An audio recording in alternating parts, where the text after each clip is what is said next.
Hi and welcome to Balance My Hormones, another Balance My Hormones video. I'm here with Dr. George Touliatos. He's based in Greece, in Athens.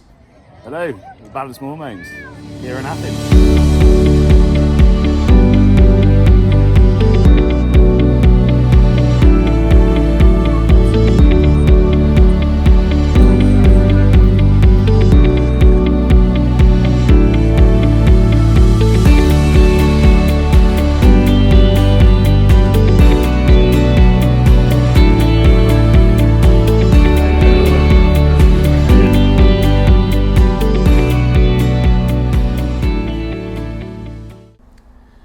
Okay, so if a man has taken anabolic steroids or exogenous testosterone, in whatever case, whether it's for bodybuilding or for athletics, whatever, and then the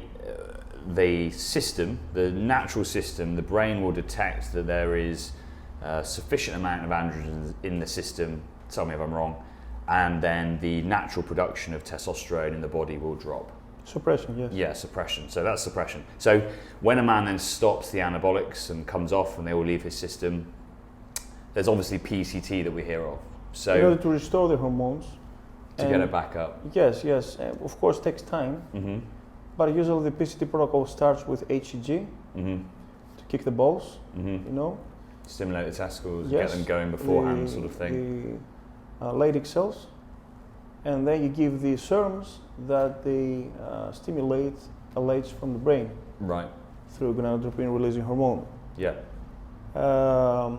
So first we use for a couple of 2 or 3 weeks maybe the HCG, small doses, moderate doses every 3 days, for instance, 1,000 IUs. And afterwards we give serums, but there were two different perspectives. First of all, they use highly doses of serums that gives you horrible melancholy mood, That makes you feel bad, like mentally. poor sex drive because they elevate SHBG, Mm-hmm. and also some blurred vision because Yeah. they cause retinopathy Yeah. in the eyeball. So we're talking about things like clomid, clomiphene. Clomiphene citrate, yes. Yeah. And later, as Dr. John Klisser used to state, we use very low dose, for instance 12.5 or 25 milligrams, along with low dose of tamoxifen citrate that also has similar effects. Okay. So selective estrogen receptor modulators that they occupy the estrogen receptor, Mm-hmm. Yeah. So this another 2 weeks or 3 maybe. So 4 weeks, 1 month or 1.5 months, 6 weeks. Mm-hmm. Afterwards, we need time. Also, a proper lifestyle that you shouldn't sleep late. Because LH, FSH production, growth hormone release come from 11 to 7. Okay. A good night's sleep. Yeah. No alcohol, no marijuana, no opiates, no cortisone. Yeah. Drugs that suppress testosterone production. It's real, like And of R&R, course, yeah, rest anaerobic activity with administering some creatine monohydrate that makes muscles to produce lactate, and lactate also brings higher testosterone growth hormone through weightlifting. Yeah. Do not overtrain because cortisol is overproduced also. But you can still train.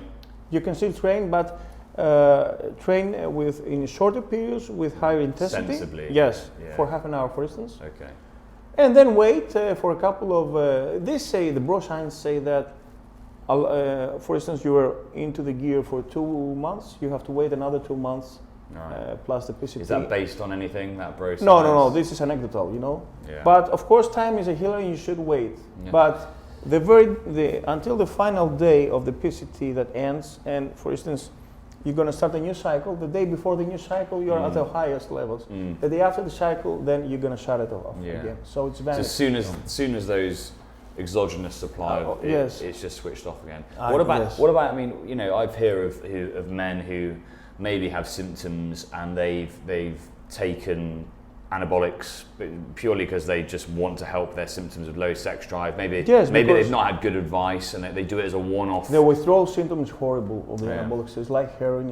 It's also it's mental, it's physical as well. You do the lack of androgens in the body can affect mental health. We know depression, that. severe depression. Anxiety. Because steroids give you euphoria through dopamine, through serotonin, through DHT, they give you higher self-esteem, the way you Yeah. look, the way Yeah. you perform Yeah. in the bed, also at the gym. Yeah, that's true. So they make you of an alpha male. So when this hormonal involvement comes off, you become from a lion to a lamb. Right. So you've got the changes of these excessive amounts of androgens in the body. You've got muscle building.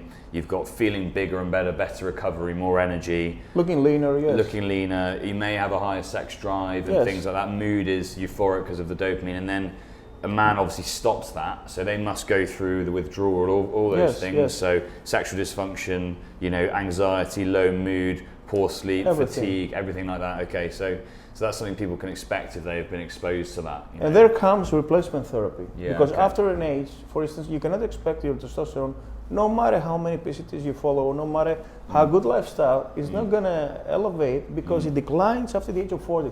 This is Yeah. why we age, because the hormones decline. Okay. We also have the growth hormone deficiency. Mm-hmm. And we measure IGF-1. If it's low, then Yeah. we should get some growth hormone releasing peptides in order to restore. Okay. Okay, so the best anti-aging doctor in the world that I know in Belgium is Dr. Thierry Hertog, Okay. and he uses 10 different hormones to himself from the age of 30. Now he's 60 and he looks 45 to 50. Yeah. And he said that the best HRT is managing different hormones, not just using, for instance, testosterone. You should use HCG, DHEA, sometimes DHT like Proviron, pregnenolone. Yeah. Okay, These are so hydrocortisone and things too. yes, he also supplies hydrocortisone in order when he feels exhausted and his adrenals are fatigued. So essentially, all the hormonal systems potentially from Growth hormone, of course, thyroid, also. growth hormone, Thyroid, yes. Adrenals. T4, for instance. all Thyroid, those things yes. can decline essentially with age. So I suppose even if you're doing Many people come here with Hashimoto, hypothyroiditis. Yeah, I've got that. Yeah. Yes. So I understand what that's like. So yeah, okay. So all right. So what about a man who has a PCT? What's the sort of? I mean, you can't put a number on it, but is it a good chance that they're going to recover their natural? Well, it depends how early they start the steroids, how long they abused. If you're below 30, you can recover. If you follow also a good lifestyle. Yeah, those things you mentioned. Yes, and also depends what are your demands. What is your lifestyle generally? You are a bachelor, you are a married man who works 12 hours at the office, Yeah. and you don't like your woman, for instance. Yeah. It depends on the different. It's multifactorial. So yes, whether that's yes. good. So I suppose it's if a you go to the personal gym, thing. if you do not train, Yeah. okay. If you are sedentary, perhaps a 400 would be fair enough for you. So it's almost worth any man who's been exposed to steroids But yes. trying a PCT. But hypogonadism is linked to cardiovascular disease, to diabetes, to metabolic syndrome, to depression, yeah. to anemia, to osteoporosis. Therefore, optimization of testosterone Yeah. is health. Is there anybody, if you look at blood work, who wouldn't be suitable for a PCT? So Yes, if you have serious secondary hypogonadism, okay. there's no hope. You're gonna waste your time and money Yeah. waiting for nothing. So obviously, if you've got very high LH and FSH as well, then Yes, you this may is not- primary also. You Yes, may not try it because you've already got a high signal. yes, and a testicular failure as well. But there are some guys here with 150 total testosterone. I told them, listen, with a good PCT protocol, I cannot take you over than 300. Can you live with 300? It's up to you. This is the same Depends what how you Spatini feel. told me. Yes. Yeah. I can give you Clomid for life, but of course you're gonna be messed up in your mentality. But can you live with 350 or 400 testosterone? I doubt it. Yeah. Okay. Okay, so it's worth doing a PCT if you've And been of course, exposed. testosterone is the king of all hormones. Yeah, and also we forget the TRT. Actually, you get benefits from estrogen and DHT. Yeah, as well. estrogen is linked to serotonin, Yeah.